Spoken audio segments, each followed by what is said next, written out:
to give you different sights if you hadn't. Right but on. Since it's night and the sunset. Of course. Canada, we got to live up to our reputation. They genuinely should stop for you and protect yourself. So basically there was the district of, or not the district, sorry, the territory of Columbia stretched from Oregon to Alaska. Okay. And basically in 1840s-ish, America wanted to invade Mexico, but they didn't want to be fighting a war on two fronts. So that's why they decided to cut the territory to the 49th parallel with Britain. Okay. And then originally it was going to be cut Vancouver Island into two. Yeah. It's Long Island. Then the Brits said, we'll do 49th parallel for everything except Vancouver Island. We want the whole island. And they're like, sure, whatever. Sure, whatever. And so at that point in time, that's why there's Vancouver, Oregon and Vancouver, Canada. So the Hudson's Bay Company had their original setup in Vancouver, Oregon. Then when they did this deal, they got the boot. And actually, it's weird because Oregon after that has a super racist history, but previous to that, it was actually pretty progressive. So they allowed Hawaiians to work intermarry. Yeah. They allowed I forget indigenous intermarriages, a bunch of things that became not the norm afterwards. So when they did this deal, they kicked everyone out because they're like, you guys are too racially progressive. You gotta go up north. Yeah. So they all came to Victoria, where, spoiler alert, it wasn't all perfect and there was racism here too, but it was a lot. It was the start of our town. So 1843 up to about 1858, there's about 300 people here as a fur trading outpost. So basically, while America was settled by farmlands over the 18th century going westward, Canada had lots of fur trapping voyagers. And so in the 18th century, beaver pelts were the rage. In the 17th century, beaver pelts were the rage. In the 18th century, they discovered these sea otter pelts, which are thicker and more lustrous to withstand the Pacific Ocean. And those blew up in China. So that was a big source of the business, was going back and forth to China and Europe with these pelts. Then in 1858, there was a discovery that you could probably guess on mainland BC that changed everything. They found gold. Yeah, always. Yeah, and basically, now, like I said, mainland BC, so it still is like a good, and by the way, this is our parliament. Yeah. Yeah, so. We got to catch a glimpse of it when in the daylight. It's better at night though. And then, now it's lit up. Speaking of night, if you haven't seen that yet, that blue bridge there, it's the drawbridge. It's really pretty there. Oh. It goes up. Also, if you work on the other side of town, yeah, it's great because you can just blame being late on the ship. On the bridge, yeah. But so 1858, gold's discovered in mainland BC. Yeah. Still a hike from here. Like if you took the ferry to Vancouver, it's about a 3-hour drive to the Fraser River Valley. Yeah. But this was the last European settlement you could get your supplies from San Francisco. Okay. So it became a mining town, or a supplying town. Went from 300 to 5,000 people basically in a week. Wow. Which is a big jump up.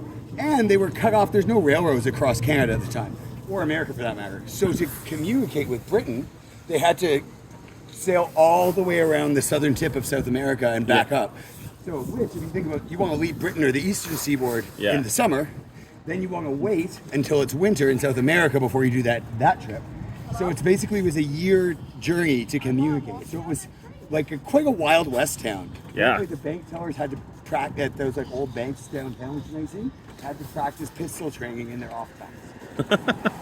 But and that's cool. That's I can say apparently because I don't know for a fact, but I do know that like the guy who started it, James Douglas, basically he started the town he started the colony, and he was under the impression he was going to get to be the first governor. And he's a pretty notable figure. His mom was the daughter of a slave in British Guyana, so he was like a quarter black, so he was like of color, which is pretty notable for a politician back then. Yeah.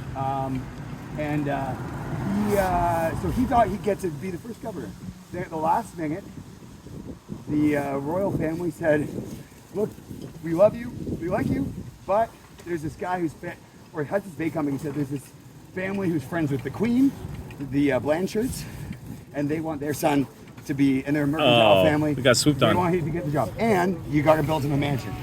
And, side note, these are one of 27 bed and breakfasts. It used to be old manors living in this neighborhood. Okay. And they're like, okay, you got to build the mansion, and you got to prepare 1,000 acres for this dude to harvest.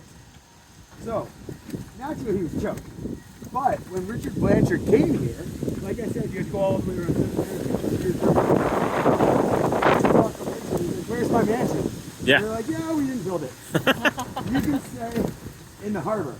And the accommodations were so bad, he chose to stay on the boat for a month while it was still doing boating expeditions instead of staying in the harbor. Yeah. Then finally he gets off the boat and he's like, all right. And so Fisherman's Harbor's there, so we're gonna go this way now and show a few Okay. houses on the way. That's right. This is cool. So then they're like, yeah. So they finally made him.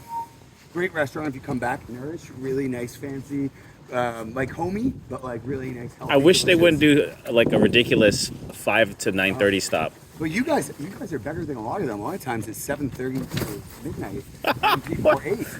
That's terrible. It's terrible. I've had so many people say to me, "I really enjoyed this. It's been great. Yeah. I wish we had more time." Yeah. So It's like this is a loophole for cruise ships or something. Yeah. Yeah. They have to stop Yeah. legally. Yeah. But then they don't make a big enough deal of it. Yeah. It's okay with me. I'd rather have some business than none. This is a cool old one, the Hatterley, made by Thomas Hooper. Oh, hey. And you can see that there is the Yeah. garden. Bed and breakfast? Yeah, another bed. Yeah. Anywho, so they're like, so finally they make Richard Blanchard's house, but they don't make him a mansion. They make him a small little cottage.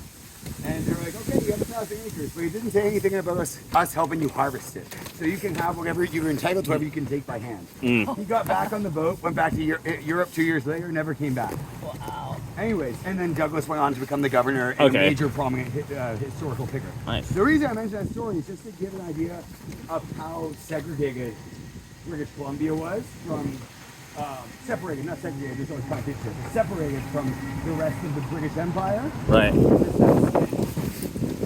You know, there was just Hudson's Bay Company men, 300 guys who worked here. So Yeah. when the British representative of the Queen at the time came here, no one cared. This is not a heritage house, it just looks really cool at night. Okay. I Yeah. like to point it out. Yeah.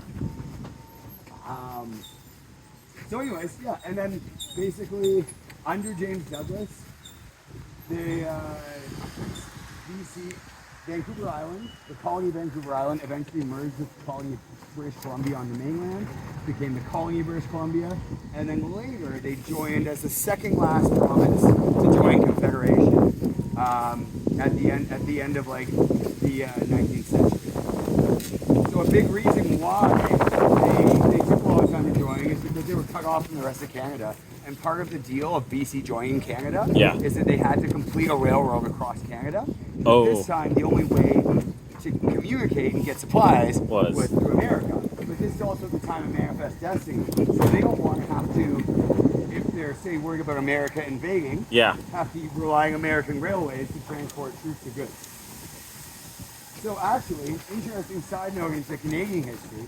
So Louis Riel launched a small rebellion in the prairies about this time in the late 19th century. And one thing I learned in my BC history course is some people believe the Prime Minister allowed this rebellion to flourish and didn't put it out so that he would have an excuse to finish building the railway. Because he promised BC he would build the railway. But then, like everything, it cost more, took longer. And so they ended up losing a lot of political will to build it in Ottawa, in Ontario. Yeah. But then, there's a nice rebellion, and we can't rely on the American railways. We need the railways. We need the rebellion, and that's Yeah. when they think it's. So anyhow, that's the. Hello. Wish you were that. So they finished the railway. So they finished the railway, and BC joined Canada, and the rest is essentially history. At this point in time, once the gold was discovered, also along with it came a lot of Chinese immigration. That's why we have the oldest Chinatown in Canada, second oldest after San Francisco. Oh wow. Did not get to visit that. It's a little further down from where you were. Yeah. Pretty cool. But what's interesting about that is back then it was when opium and brothels were legal, but gambling wasn't. So what they would do is they would wait until there was a notable politician in one of the opium or brothel dens. Then they would shake it down for gambling, but it was all an excuse to then arrest the area for gambling, but it's all an excuse to shake down the politicians Yeah. to sneak them out the back door. Because even though brothels were legal, Yeah. cheating on your wife isn't good for a relationship. So they would officially go in there to bust the gambling, but it was just an excuse to get the politicians to bribe them Out. and to take them in one of the many hidden tunnels in Chinatown. They also use those hidden tunnels to bring people in because Canada, like America, racist history, Chinese head tax, exclusion, Oh, man. all the same BS. Yeah. So they use these tunnels both to grease the politicians Right. and to try and get around the corrupt racist laws. Now, are there those tunnels still in existence, and do they do tours? No, they're like all closed off now. Oh man, tours would be awesome. If you do a tour through there, they'll point out like where they used to be. Yeah. But I don't think they're like safe to use it. Got it. And that's just a little tiny snippet of our history. Now, if you do choose to come back to BC and Victoria, I highly recommend come here for like a week longer and rent a car because there's so many beautiful things to go see in nature, Okay. up and down. The two I'll put in your mind if you ever come back on Vancouver Island, go check out Tofino. Tofino. Tofino's on the far west. You got coast. it? It's the furthest most western spot in Canada. Yeah. It's actually like nice and not just a rainy. You said Tofino? Tofino has beautiful long sandy Oh, got it. beaches and volcanic shaped rock. And the other one I'll say, if you come to Victoria, you can go south and west to Port Renfrew. And Port Renfrew is like a mountain town and then just past Port Renfrew, there's two lakes that I really like. They're sort of like one of my little things I tell people that a lot of people, tourists don't know. Lizard Lake and Fairy Lake. Yeah. Lizard Lake specifically has a species of plant of like lilies that only grow there, or buttercup lilies. Okay. And then it has a species of newts which only